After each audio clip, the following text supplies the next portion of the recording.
and behind being one way or other, we have been dealing with storages, right? When I say storage, it can be for personal data management, or officially, like we might have gone through different storage requirements from the customer, and we might have provisioned different storage types. So we'll try and cover the S3 today, and then we will see like what we could cover tomorrow, right? So at a very high level, as a solutions architect, when it comes to storage requirements, or there are wide variety of options that are available as on date. So few years back, it is not the case. We used to have very limited number of options, so it is pretty easy to decide on how to do it, right?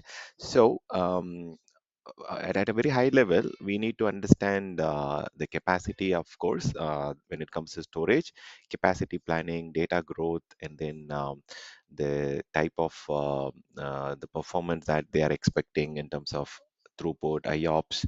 So those comes as the primary options, and then obviously the data security standards, like whether they are adhering to GDPR, or whether the data should not be stored in different region. There might be a lot of security and compliance requirement. So these are the general primary discussions that we will have, and on top of it, we will also talk about durability. How many, how redundant the data should be, how many copies we need to store, in how many facilities we have to keep it, because like mechanical faults will occur, human errors will happen, natural disaster will occur. So data loss is something which, if you are planning in an efficient way, if you are keeping multiple redundant copies, the data can be as durable as you need, right? And then availability is something. And you can, I mean, durability and availability is like closely related terms, but availability not only talks about the number of data copies, but also, see, for example, if you are storing the data in S3, which is a kind of standard storage where you can store anytime, access anytime, retrieve the data anytime, right? So but when you are storing it in a kind of tape library, or a kind of archival storage like S3 Glacier, so Glacier is archive storage. So you cannot go and access the data immediately, but there is a retrieval time, there is a time, warm up time, until which we have to wait for the restoration to happen. So the data availability is also referring to whenever we need the data, how quickly it is available. It is more relevant to the recovery time objective, how quickly we can recover the data, access the data. So there is a difference between these two. So understand from these five aspects from the customer to start with when you are deciding on a storage choosing journey, right? See, capacity wise, if you are comparing your on premises, see, on premises we used to have a lot of challenges, right? We need to purchase physical storage on the premises, and then if there is any potential opportunity to do disk expansion, we will expand the disk slots if there are any disks, free disks available, right? And then we need a storage engineer who understands and who knows about the sand fabric, and then there are a lot of different components involved in your storage area network, right? So fiber channel cabling, there will be sand fabric switches, the actual sand storage controllers will be there. The storage itself is a niche skill technology where we have to go and learn the technology based on different vendors. There are many different storage providers like EMC, Hitachi, um, NetApp, and so on, right? So there are a lot of difference in how the actual storage controllers work, right? We need to understand the iOS versions, the firmware upgrade, and all those management and maintenance. We need a skilled person to take care of the routine activities. So that is another challenge on the premises, right? Not on the cloud. Cloud, it is storage as a service. So any option that we are going to choose, we are getting the logical storage as a service. So we don't have to really worry about the physical capacity, physical maintenance, the firmware upgrades, and whatever that is applicable. Those physical storage maintenance is out of scope. And even if the storage goes end of life, if they want to do the refresh, the technology refresh at the disk level, or at the storage controller level, or even any cable changes, any networks, SAN switch changes, all those technology refresh will be done by the on-premises technology team. In our case, it is AWS data center team who is going to do it. On the premises, we used to have a separate capacity manager who will look at the current capacity, and he will ask about the future forecast for different departments, different business owners. So he will continuously have a regular cadence with different stakeholders. So this is a regular ITSM process, right? Capacity management process. So very frequently, if it is a very large scale dynamic environment where there is a lot of room for storage increase, then based on the increase in capacity, based on the utilization, we can have a regular weekly cadence or a bi-weekly cadence or a monthly cadence based on the storage growth and the criticality and intensity of the data growth. But in some customer environment, they might have once in a quarter or once in a month. It is based on the data size that we are dealing with. Some organization might have a huge amount of data where we need to have recurrent calls very frequently to have a tap on where we are and whether we are proceeding towards the efficient growth. And I mean, also like the capacity manager, his role is not limited to just look at the future capacity and expand the storage. He should also look at how how efficiently we are handling the life cycle management, how we are cleaning up the old data, what kind of hygiene we are doing is also his role responsibility. He need to understand what kind of practice we have to ensure that we are not wasting the storage capacity that we already got, right? So capacity management is a very good, very essential ITSM role, which every organization used to have on top of your incident management, problem management, change management. The capacity management is also a ITSM role that we used to have on the premises on your own data center. So coming to cloud, it is all storage as a service, right? We just have to go and ask for the storage capacity. You get it immediately, right? The next minute, whatever the expansion size you needed, you get it on the fly. So it's like um, I would say it is fully managed, so you get on demand whenever you need more capacity. You get it. So fully managed refers to the entire storage related management, maintenance, routine activities are taken care by AWS data center team.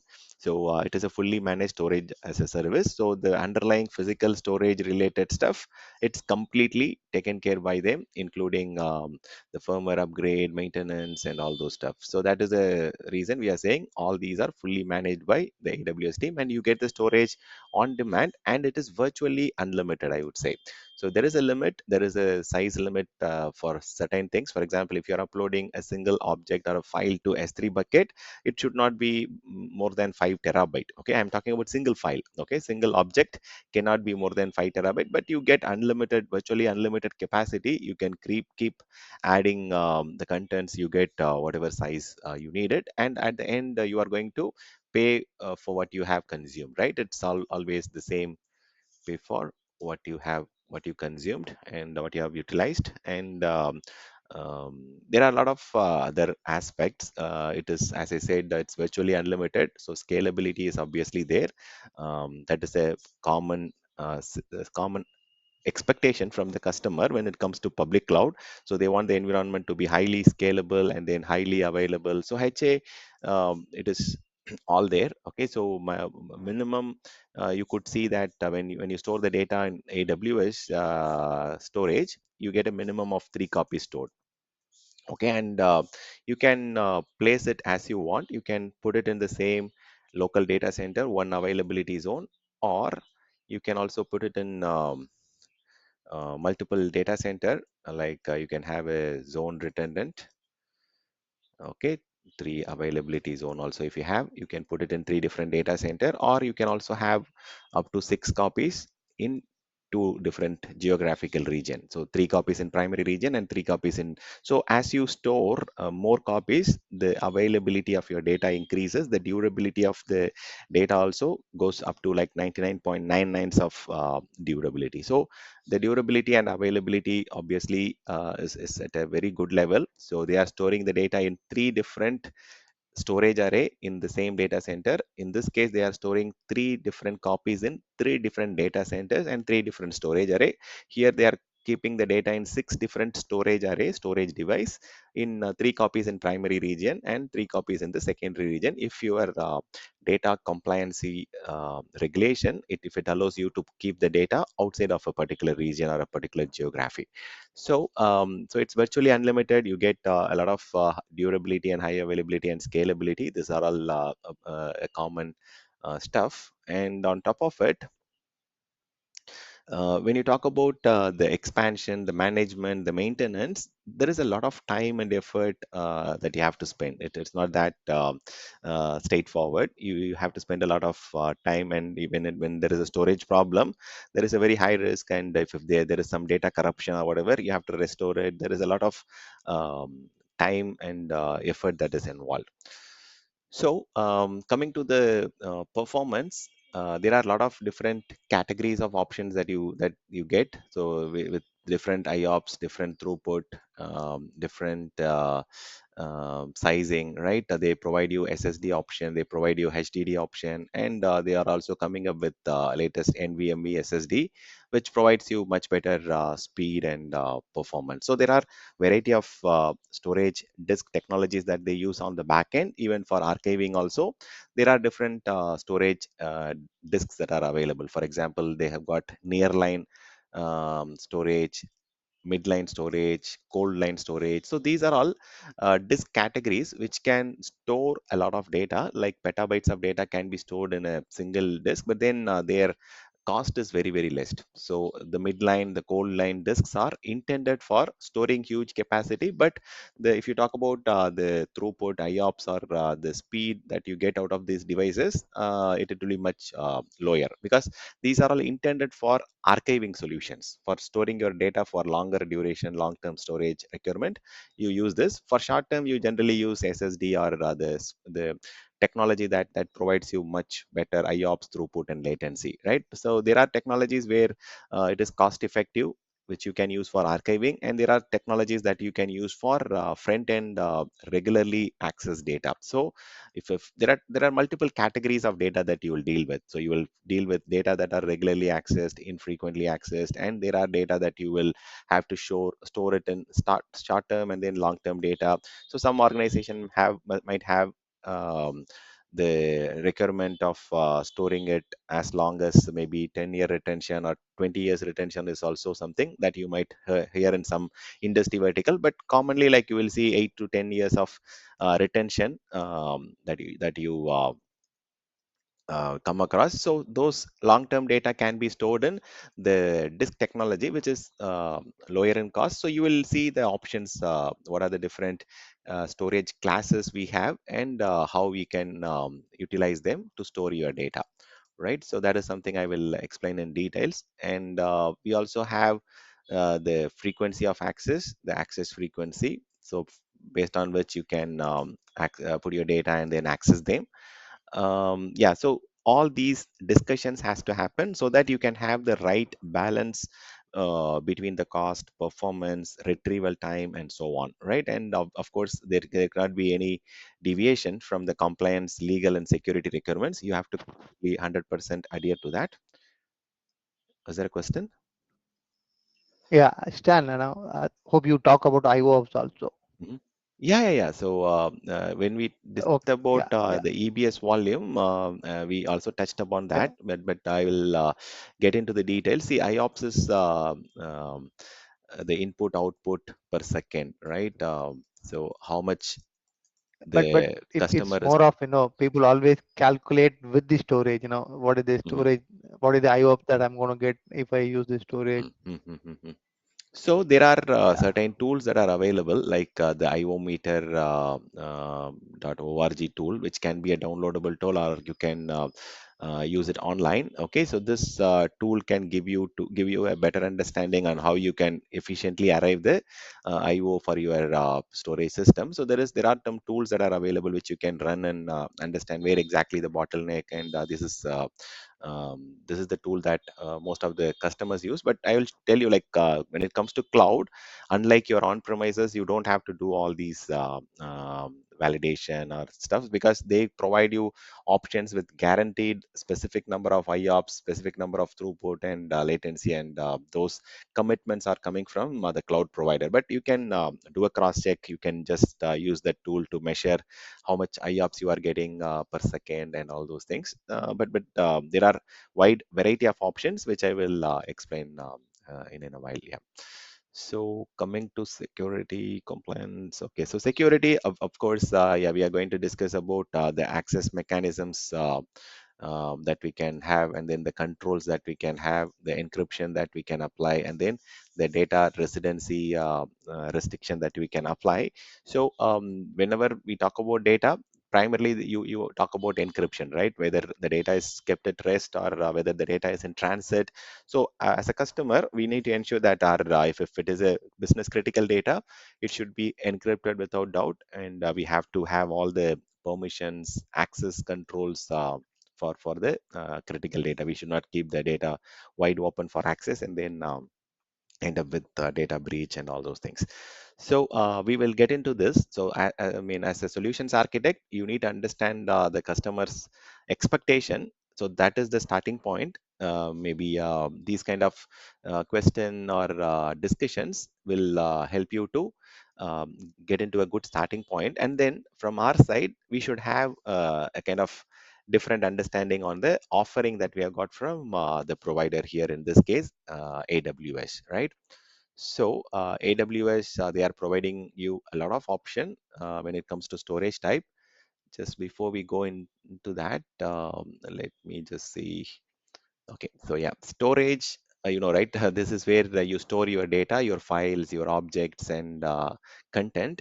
And there are different variety of storage options. And as I explained some time back, when you compare with on-premises, you will only see the licensing stuff. But then there are a lot of different things which are hidden, right? The storage engineers has to go through training, maintenance activity, hardware. So there is a lot of ongoing costs that are there in your on premises. But when it comes to cloud, so the implementation, customization, and all those things are taken care by AWS, but you have to just pay for the subscription fee, and just get storage as a service.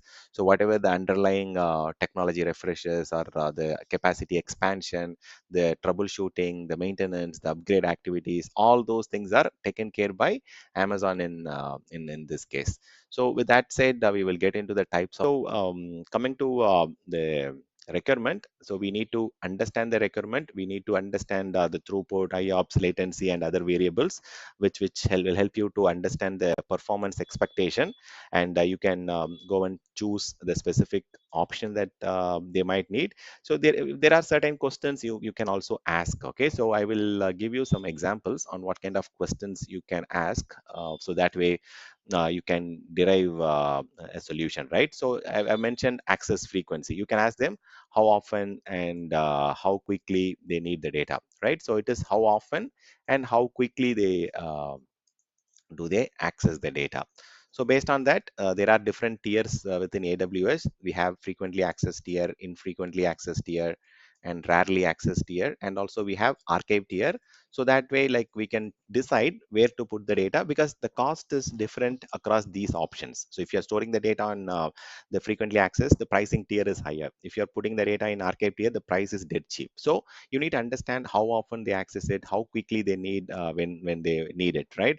And again, there is another question that you can ask. I mean, at the end, keep in mind, any question that you ask, it will relate to these 7 points, whatever I have listed, right? At the end, I'm just trying to give you some question format. So does your data require low latency, high IOPS, and more throughput, all these things, right? So based on that, you can decide if how critical is their data and what is their performance expectation, and you can avoid overpaying, as well as you can give them the right performance that they are looking at, and which storage protocol they might use. This is the for accessing the data, right? So if they are telling like I need an NFS, network file system, or server message block, or if I need to access it through the internet, or if I need a API based option, so based on the access pattern, access protocol, then you can also understand, like maybe they might have a different OS flavor, like they might have Linux systems accessing it, or customers using Windows desktops to access it. So based on the operating system versions, operating system, different customer might have older generations of Linux. So in that case, we have to check for the NFS lower compatibility, version 3 compatibility. Sometimes Windows version might also be lower. So we have to check the SMB version compatibility, and so on. Next question is how durable, how critical is the data, right? Whether it is very business critical. Based on that, we can go for the number of copies, how much, how many copies we need to store, how what is the regulatory requirements of the data, how much retention we have to plan for it. So if it is for a longer duration, we can go and put it in a long term storage, and need to understand the sensitivity of the data. So how sensitive is the data, whether it has got some business related content, because like data is prone to accidental deletion, malicious changes. So it's not about data loss corruption or data loss or corruption. Even sometimes the data sensitivity has to be understood, so that the accidental access also can be avoided. So not only from the malicious external users, even internally you can plan for access permissions and then restrict the access only to the specific set of individuals, or specific set of people who belong to that, right? So durability, cost, and security are equally important. Okay, so it's not one or another. So all three has to be factored in such a way that you can provide a better option: durability, performance, cost, security, and the access frequency. These are the questions that I've asked. And then at times, the data that come out of a particular device or a particular application might be a different data set. Okay, so you need to understand the data set pattern, like whether it is a large data set or whether it is small files. A lot of sometimes you might end up getting into a performance issue if it is all small files, and if you have created a different block storage or a different size of file system, if you have chosen it, sometimes the data set will end up with performance issues. So you need to understand how, whether the data set is all large files or small files. So based on that, you can go for catching options, so that way it can improve the performance and all those things.